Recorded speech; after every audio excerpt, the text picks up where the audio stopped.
falava o teu amigo Chorão, né? Quem é de verdade sabe quem é de mentira, né? Você é um cara muito verdadeiro naquilo que você faz. É paixão de verdade. Você não entrou nisso porque você viu uma oportunidade de ganhar dinheiro. Não. Pelo contrário, né? Eu acho que você bateu ali um pouco até chegar Nossa onde você chegou. senhora, Né? não, eu tive... Meu caminho sempre foi bem difícil, né? Eu comecei para trabalhar com música. O meu sonho era trabalhar com música, né? Fazendo qualquer coisa. Mas você bateu nos carros ali, né? Quase, não, quase você foi. Quase fui pro Tinha carro. um pé lá, né, meu? Como é que foi? Teu pai, né? Não, meu pai tinha uma... Meu pai começou sendo mecânico. Meu pai é imigrante italiano, aquela história toda. E depois o meu pai abriu uma oficina. Ele corsetava lá os Fordinho 29. Naquela época. Naquela época. Porra. E aí ele montou uma oficina e depois ele começou a vender peça de carro. O ramo de peça cresceu bastante, mas ele sempre manteve a oficina. E era ali no Paris. E a gente era vizinho do Camilo Cristófaro, que era um... Porra, né? baita preparador. Seu Camilo. Seu Camilo. O primeiro piloto brasileiro que fez sucesso fora do Brasil, né? Então eu vivia na oficina do Seu Camilo, vendo, e ele me contava as histórias, sentava na carreteira dele que ficava lá no meio, uma bagunça louca, a oficina do velho. Era legal pra caramba. Ele até tinha um filho que corria de Stock Car, né? Sim, Depois veio Camilinho. correr e tal. E eu...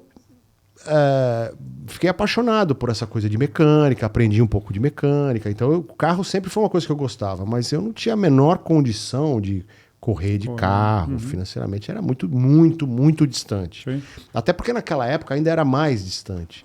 Né? Tudo era mais distante, né? Tudo era mais distante. Naquela época era tudo muito distante.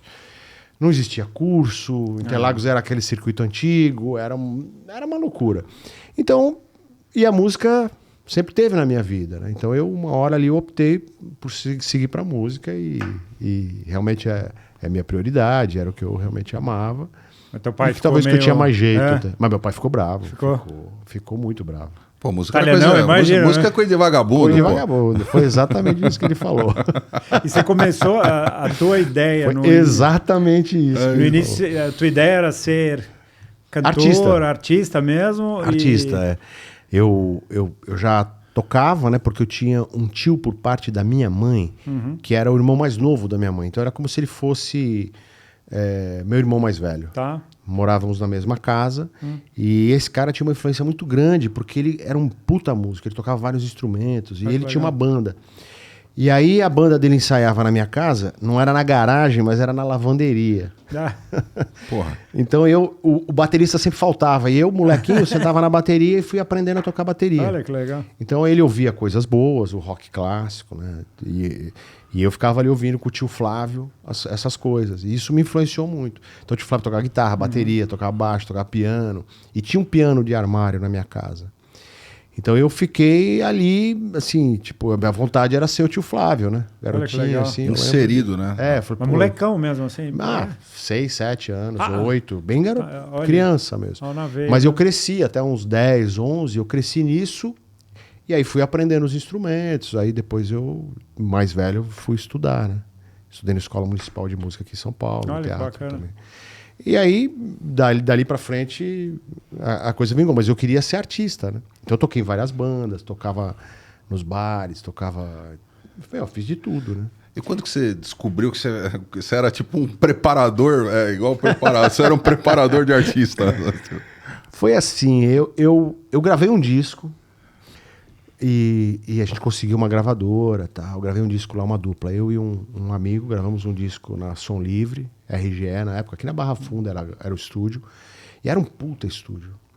E aí quando a gente gravou o disco, durante todo o processo, eu ficava ali com os engenheiros, tirando som, mexendo, programando. Já tinha bateria eletrônica, estudando os manuais dos equipamentos e tal. Envolvido mesmo. Aí eu descobri que eu gostava mais de ficar no estúdio Olha que legal. do que ser artista. Quando acabamos de fazer o disco, que tinha que fazer show e o caramba, falei, puta, mas não quero, eu quero gravar de novo. Então eu queria era gravar de novo.